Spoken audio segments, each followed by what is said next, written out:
부탁드리겠습니다. 우리 오늘 하나님의 말씀 여호수아 1장 13절 같이 보도록 하겠습니다. 여호수아 구약 성경이죠. 여호수아 1장, 제가 갖고 있는 성경은 구약 성경 320페이지입니다. 320페이지. 제가 갖고 있는 성경은 구약 성경 320페이지. 우리 화면을 보시고 함께 읽으셔도 되겠습니다. 시작. 여호와의 종 모세가 너희에게 명령하여 이르기를 너희의 하나님 여호와께서 너희에게 안식을 주시며 이 땅을 너희에게 주시리라 하였나니 너희는 그 말을 기억하라. 아멘. 우리 한 번 더 읽겠습니다. 시작. 여호와의 종 모세가 너희에게 명령하여 이르기를 너희의 하나님 여호와께서 너희에게 안식을 주시며 이 땅을 너희에게 주시리라 하였나니 너희는 그 말을 기억하라. 아멘. 우리 오늘날 현대를 살아가는 사람 중에서 남녀노소 빈부귀천을 막론하고 수고하고 무거운 짐을 지지 않은 사람은 단 한 사람도 없을 것입니다. 아무리 가난하면 또 가난한 만큼, 아무리 부하면 부한 만큼 저마다 수고하고 무거운 짐을 다 지고 살아갈 수밖에 없습니다. 심지어 우리는 태어날 때부터 이 죄책의 무거운 짐을 가지고 있기도 하고 허무와 무의미의 무거운 짐도 가지고 있습니다. 또한 죽음과 절망에 부딪혀 산산조각으로 깨어질 수밖에 없는 짐을 우리 모두가 짊어지고 태어난다라는 것이죠. 그리고 그 짐만 가지고 평생을 사는 게 아니라 하루하루 살아가면서 맞닥뜨리는 개인의 문제도 있고 가정의 문제도 있고 자녀의 문제도 있고 사업의 문제들도 있습니다. 마치 갑작스럽게 쏟아지는 여름날의 소나기처럼 우리 삶에 마주할 때가 있다라는 것입니다. 이렇게 크고 작은 문제에 짓눌려 살다 보니 현대인들의 얼굴에서는 진실한 기쁨과 평안, 삶의 즐거움을 찾아보기가 매우 어렵다라는 것이죠. 그래서 여러분, 세상 사람들은 어둡고 힘들고 슬퍼하고 괴로워하는 표정으로 살아간다면 그와 정반대에 있는 믿음으로 사는 사람은 어떨까요? 기쁨과 평안과 소망과 즐거움이 있어야 되겠죠. 그런데 우리가 그것이 어렵습니다. 왜 그럴까? 제가 어린 시절에 설교를 들으면서 들었던 예화 중에 이런 얘기가 있어요. 옛날 이야기 중에 재밌는 이야기였는데 산골 깊은 시골 마을에 이 대중교통이 생긴 지 얼마 되지 않은 거예요. 그래서 시골 마을에 버스가 생기지 얼마 안 돼 가지고 이 운행을 하는데 무거운 짐을 보따리에 싸가지고 머리에 이고 땀을 뻘뻘 흘리는 할아버지 한 분이 타신 겁니다. 그래서 그분이 낑낑대시면서 타셔가지고 뒤로 가셨는데 운전기사가 백미러로 보니까 아니 이 할아버지가 자리에 앉아서도 그 무거운 짐 보따리를 머리에다가 이고 낑낑대고 계셨다는 거예요. 그러니까 기사가 말했어요. 할아버지 이제 버스를 타셨으니까 짐은 바닥에다가 내려놓고 편히 가세요. 괜찮습니다. 그러자 할아버지가 굉장히 미안한 표정으로 대답을 하셨는데 뭐라고 했냐? 아이고 내 몸뚱이 하나 태워준 것도 고마운데 어떻게 이 무거운 짐까지 기사 양반한테 맡기겠습니까? 짐은 내가 이고 가야지. 이러고 가셨다는 거예요. 여러분 지금은 상상할 수 없는 이야기인데 모르겠습니다. 예전에 정말 그런 적이 있었는지 모르겠지만 실제 있었을 법한 이야기예요. 그런데 여러분 이게 오늘날 우리의 신앙생활에도 한번 생각을 해봐야 된다는 거예요. 마치 우리의 신앙생활이 이 할아버지와 같은 모습이 되어서는 안 된다라는 것입니다. 재미있게 웃고 설마 그럴 리가 있겠는가 하면서도 정작 이러한 모습으로 신앙생활을 하는 이들이 꽤 많다라는 것이죠. 무슨 말입니까? 구원의 버스에 올라탔으면서도 내 삶의 무거운 짐을 여전히 내가 짊어져야 한다라고 생각하고 낑낑대고 있지는 않은가?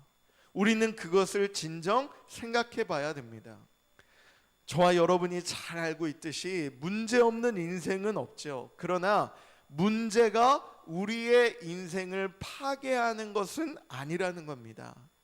즉 문제가 다가올 때 그것을 해결해 나아갈 수 있는 힘이 없기 때문에 인생이 파괴되고 고통과 절망에 빠지는 것이지, 궁극적으로 그 문제 자체가 우리의 인생을 파괴할 수는 없다라는 것이죠. 왜요? 우리의 삶은, 우리의 심령은 누가 붙잡고 계십니까? 하나님 아버지께서 우리를 책임져 주고 계시기 때문입니다. 할렐루야. 세상 사람들은 수고하고 무거운 짐진 자가 곁에 오면요, 자기가 지고 있는 것까지도 힘들기 때문에 될 수 있는 대로 무거운 짐을 지고 있는 사람들을 피하고 도망치려고 합니다. 내가 출세하고 잘 나갈 때는요, 일가 친척 이웃들도 다 환영하지만 실패와 낭패를 당하고 고난을 겪을 때는요, 슬며시 외면하는 게 사람의 본성이라는 거예요. 이것이 바로 세상의 인심이라는 겁니다. 그런데 우리가 오늘 주목해야 할 것은, 하나님을 밀어내고 우리가 스스로 인생의 운전대를 잡으려고 할 때에 우리의 삶은 결국 엉망진창이 되고 만다라는 것이죠. 내가 내 삶을 운전하려다 보니까 개인과 가정, 내가 이루고자 하는 내 손길이 닿는 것, 사업의 문제가 길을 잃고 헤맬 수밖에 없다는 것이죠. 운전면허를 갓딴 초보 운전자가 캄캄한 밤에 폭우가 막 쏟아집니다. 그런데 심지어 처음 가보는 초행길을 운전을 해서 가고 있다라고 생각해 보세요. 옆자리에는 이 길을 수십 년간 다녀본 베테랑 운전사가, 전문가가 함께 타고 있습니다. 옆에 있는 전문가가 말을 해요. 지금 우회전해야 됩니다. 속도를 줄이세요. 천천히 가세요. 여기서는 주의를 잘 살펴봐야 됩니다. 이렇게 알려주는데도 이 초보 운전자가 내 차니까 내가 알아서 할게요. 내가 운전하지 않습니까? 조용히 계세요. 제가 가면 됩니다. 이렇게 고집을 피운다면 어떻게 될까요?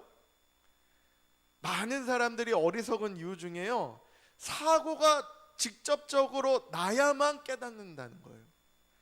결국 사고는 날 수밖에 없습니다. 자기 고집대로 어려운 환경 속에, 위험한 상황 속에서 내가 내 마음대로 옆에 있는 사람의 이야기를 듣지 않고 전문가의 말을 듣지 않고 내가 원하는 대로만 한다면, 그것도 초보 운전사가, 우리의 인생도 마찬가지라는 것이죠. 사랑하는 성도 여러분, 이를 행하시는 이는 우리의 하나님 아버지신 줄로 믿습니다. 하나님 아버지께서 우리의 삶을 도와주시고 인도하시고 책임져 주신다. 다시 말하면 우리의 모든 만사를 성취하시고 인도하시는 분은 오직 하나님 한 분이시라는 겁니다. 할렐루야. 그런데 우리는 자꾸만 내가 내 인생을 운전하려고 한다라는 것이죠. 주님은 그런 우리를 향해서 오늘 위대한 해답을 들고 찾아오셨습니다. 예수님은 결코 짐진 인생을 내버려 두지 않으시고 적극적으로 도우시겠다라고 우리에게 말씀하셨어요. 마태복음 11장 28절 우리 같이 한번 읽어보겠습니다. 시작. 수고하고 무거운 짐진 자들아 다 내게로 오라. 내가 너희를 쉬게 하리라. 아멘. 우리가 신앙생활하면서 한 번쯤은 꼭 들어봤을 하나님의 말씀입니다. 그런데 이 하나님의 말씀이요, 정말 나에게 와닿아야 됩니다. 우리 심령에 하나님의 말씀이 새겨져야 됩니다. 이것은 그냥 지나가는 사람의 말이 아니에요. 종교를 창시했던 이 땅에 많은 사람들이 있습니다. 그러나 그 사람들은요, 자기도 똑같은 인간으로 태어나서 똑같은 인간으로 죽을 수밖에 없었습니다. 그러나 우리 예수님은 똑같은 인간으로 오셨지만 누구의 아들이셨습니까? 하나님의 아들이셨다는 거예요. 말씀이 육신이 되어 오셨다는 거예요. 죽으시고 부활하신 유일한 분이 누구십니까? 예수 그리스도. 우리 예수님께서 수고하고 무거운 짐진 자들아 다 내게로 오라. 내가 너희를 쉬게 하리라. 예수님께 가면 우리에게 쉼이 있다라는 것이죠. 안식이 있다라는 것이죠. 너희라고 말하는 것은 2000년 전 예수님을 실제로 본 사람들에게만 말하는 게 아니라 오늘 저와 여러분을 이야기하고 있다라는 것입니다. 우리 인생의 모든 문제를 이미 십자가로 해결해 놓으신 창조주 하나님, 선하신 하나님, 좋으신 하나님 아버지의 초청장이라는 것이죠. 오늘 우리가 함께 읽은 여호수아 1장 13절을 한번 보실까요? 여호수아 1장 13절. 여호와의 종 모세가 너희에게 명령하여 이르기를 너희의 하나님 여호와께서 너희에게 안식을 주시며 이 땅을 너희에게 주시리라 하였나니 너희는 그 말을 기억하라. 여러분, 우리에게 안식을 주시는 분은 누구시라고요? 하나님 한 분밖에 없다라는 거예요. 내가 아무리 내 인생을 되돌려보고 내 인생을 점검하고 더 나은 삶을 위해서 내가 아무리 노력해도요, 진정한 안식은 누가 주시는가? 우리 하나님 아버지시라는 겁니다. 이스라엘 백성들은 광야에서 수고하고 무거운 짐을 40여 년간 짊어지고 걸어왔습니다. 광야를 생활하면서 그들의 인생을, 그들의 삶을 한번 기억해 보세요. 내일 마실 물을 걱정해야 됐고, 아침에 일찍 일어나 만나를 챙겨야 됐고, 언제 적들이 쳐들어올지 모르는 불안감에 시달렸습니다. 그들의 삶은 그야말로 짐 그 자체였다는 거죠. 그런데 하나님은 여호수아를 통하여 분명하게 말씀하시죠. 뭐라고요? 하나님께서 너희에게 안식을 주신다. 할렐루야. 하나님이 나에게 안식을 주신다. 시작. 하나님이 나에게 안식을 주신다. 한 번 더 시작. 하나님이 나에게 안식을 주신다. 아멘. 믿으십니까? 여러분, 하나님이 나에게 안식을 주신다, 이 말 한마디 안에 우리에게 주시는 말씀의 깊이가 얼마나 큰지. 무슨 말이에요? 이 안식은요, 내가 노력해서 쟁취하는 것이 아니라는 거예요. 내가 이 땅에서 열심히 돈 벌어가지고 내가 생각할 때 경제적 독립, 자립 뭐 이런 얘기를 해요. 사람들이 젊어서 열심히 일해가지고 내가 노후를 계획을 다 해서 그 계획 안에 돈이 얼만큼 들겠다, 그러면 내가 빨리 그 돈을 만들어서 평생 동안 벌어놓은 돈 가지고 살아야 되겠다, 이렇게 많은 사람들이 오늘날 얘기를 하거든요. 근데 제가 한번 말씀드렸잖아요. 병원에 가서 화장실에 가니까 문구가 있는데 그 문구가 뭐라고 적혀져 있냐? 젊어서 돈을 쓰고 나이 들어서 그 돈을 병 고치는 데 다 쓴다는 거죠. 인생이 내 마음대로 되지가 않습니다. 내가 노력하고 내가 쟁취하는 것이 안식이 될 수 없습니다. 평안이 될 수가 없습니다. 내가 노력한 만큼 세상은 나에게 돈을 주니까 돈이면 다 할 수 있겠구나. 천만에요. 건강을 잃어버리면 아무것도 아닙니다. 인생을 잃어버리면 아무것도 아닙니다. 그러나 하나님의 은혜로 말미암아 저와 여러분에게 거저 주시는 그 은혜, 그것이 진정한 쉼이라는 거예요. 그래서 주님은 우리에게 그러지 말고 이제 내게로 와라. 수고하고 무거운 짐을 내 발 앞에 내려놓아라. 그러면 내가 너희를 위하여 함께 일해주고 함께 짐을 져주고 길을 인도하고 너희가 쉼을 얻고 평안을 얻게 하겠다. 하나님이 우리에게 이렇게 말씀하신다는 거죠. 우리 평생에 주님의 약속을 전적으로 믿는 자가 되시기를 축복합니다. 여러분, 하나님의 말씀을 믿지 않으면 아무 소용이 없습니다. 그것은 똑같은 종교 생활입니다. 정말 내가 이 약속을 믿는가? 모든 문제를 내가 해결하려고 하지 말아야 한다는 거예요. 여러분, 제가 늘 말씀드리지만 우리가 그렇다고 하나님께 기도만 하고 아무 노력 안 해도 된다라는 말이 절대 아닙니다. 저와 여러분이 이 땅에서 해야 할 일, 애써야 할 일은 반드시 있습니다. 예수님이 부활하셨지만 그 돌을 옮겨 놓는 것은 우리가 해야 돼요. 내가 해야 할 일이 있는 것입니다. 그러나 그것이 하나님의 일까지 넘어서고 침범해서는 안 된다라는 거예요.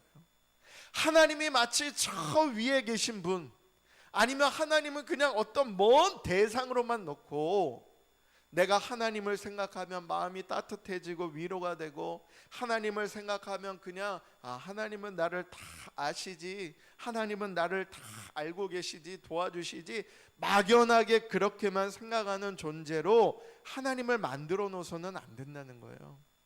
하나님은 오늘도 살아계십니다. 살아계신 하나님이 오늘 이 시간 우리와 함께 하시고요, 우리가 나가 일을 할 때, 우리가 세상에 있을 때 우리를 도우시고 붙들어 주시고 함께 해주신다는 것이죠.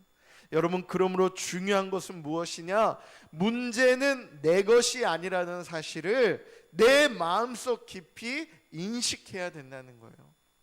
세상의 문제는 내 것이 아니다. 시작. 세상의 문제는 내 것이 아니다. 세상 문제는 내 것이 될 수 없다. 시작. 세상 문제는 내 것이 될 수 없다.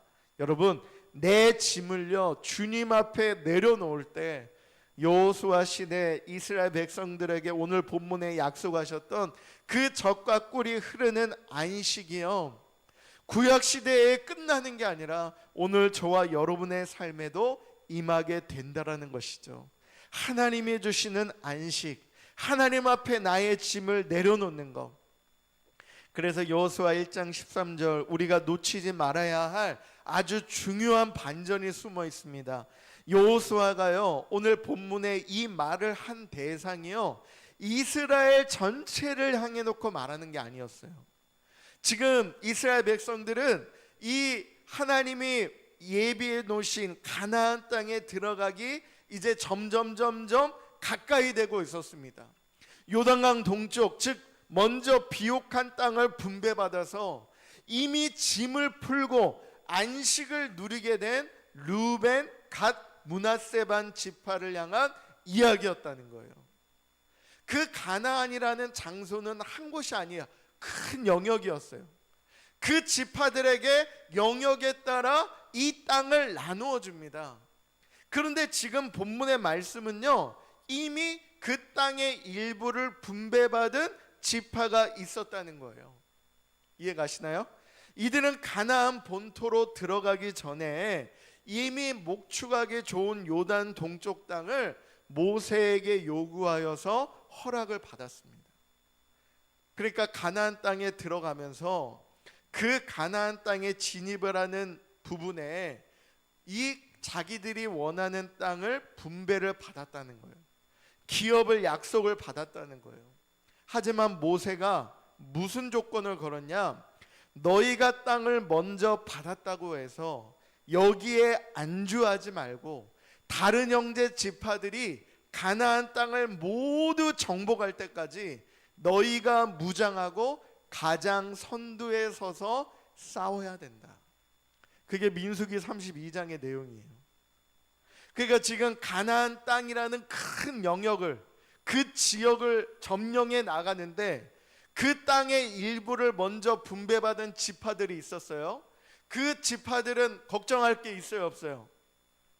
걱정할 게 없어요. 왜냐하면 자기들이 살 땅을 이미 받았기 때문에. 지금 말로 하면은 아파트 분양을 미리 받았단 말이에요. 그러니까 그 젖과 꿀이 흐르는 땅에서 자기가 살 지역이 분명히 있어요. 그러면 지금 다 된 거예요, 안 된 거예요? 다 된 거죠. 그런데 모세가 너희에게 땅을 허락하는 대신 조건이 있다. 그 조건이 뭐라고요? 너희가 땅을 받았다고 안주하지 말고, 거기에서 안식을 누리지 말고, 너희 형제들, 다른 지파들, 아직 땅을 분배받지 못한 저들을 위해서 너희가 먼저 앞장서서 싸워야 된다. 여호수아가 본격적인 정복 전쟁을 앞두고 이들에게 그 약속을 다시 한번 기억하도록, 상기하도록 꺼내들었다는 겁니다. 그러면서 여호수아가 그들에게 뭐라고 해요? 너희는 모세의 말을 기억해라. 뭘 기억하라고요? 너희가 먼저 안식을 얻었으면 아직 강 건너에 피 흘리며 싸워야 할 너희 형제들이 모두 안식을 얻을 때까지 너희가 가장 선두에 서서 무거운 짐을 지고 싸워라, 이렇게 명령했다는 거죠. 즉 행동으로 약속을 이행하라고 촉구하는 겁니다. 성경에서 말하는 기억하라는 것은요, 그냥 머리로만 단순히 아 그랬지 이게 아니라, 기억하면 뭐 해야 돼요? 기억하면 뭐 해야 돼요? 행동해야 되는 거예요. 하나님의 말씀을 들으면 어떻게 해야 돼요? 순종해야 되는 거예요. 성경은 우리에게 그것을 이야기합니다. 하나님의 말씀을 들었으면 들은 걸로 끝나는 게 아니라 행해라, 그래야 산 믿음이다. 믿음은 들음에서 나고 행하지 않는 믿음은 죽은 믿음이다. 기억하라. 너희가 기억했으면 행동으로 하나님과의 약속을 이행해라. 자신들의 가족과 가축, 물질, 재산이죠, 이미 안전하고 풍요로운 땅에 정착하게 되었을지라도 개인의 이기심과 안일함에 빠지지 말고 이스라엘 전체를 위하여, 너희 형제들을 위하여 생사고락을 함께하라. 그 명령이었다는 것이죠. 여러분, 차가운 겨울바다에 배가 만약에 좌초가 됐어요. 난파가 됐습니다. 운 좋게 구명보트에 먼저 올라탄 사람들이 있어요. 구조선에 올라타가지고 따뜻한 담요를 덮고 따뜻한 차를 마시면서 아 이제 우리 살았다, 이제 됐다, 그리고 그냥 그 구명보트에 가만히 있으면 될까요? 안 됩니다. 그러면 안 되겠죠. 그 사람들은 나중에 구출이 돼도요, 사람들의 비난을 받을 거예요. 내가 먼저 구명보트에 올라탔으면 아직 저 차가운 바다에서 허우적대고 살려달라고 하는 많은 이들을 향해서 밧줄을 던져야 될 것이고 손을 뻗어야 될 것이고, 그들을 살리려고 한 사람이라도 더 건져내려고 힘을 다해서 노력을 해야 되지 않겠습니까? 여러분, 이것이 바로 먼저 구원받고 먼저 안식을 누린 자의 의무라는 것입니다. 할렐루야. 오늘 저와 여러분이 하나님을 만나고 하나님의 사랑을 받고 하나님의 은혜를 가지고 살아갔다면 저와 여러분은 먼저 그 안식을 누린 자라는 거예요.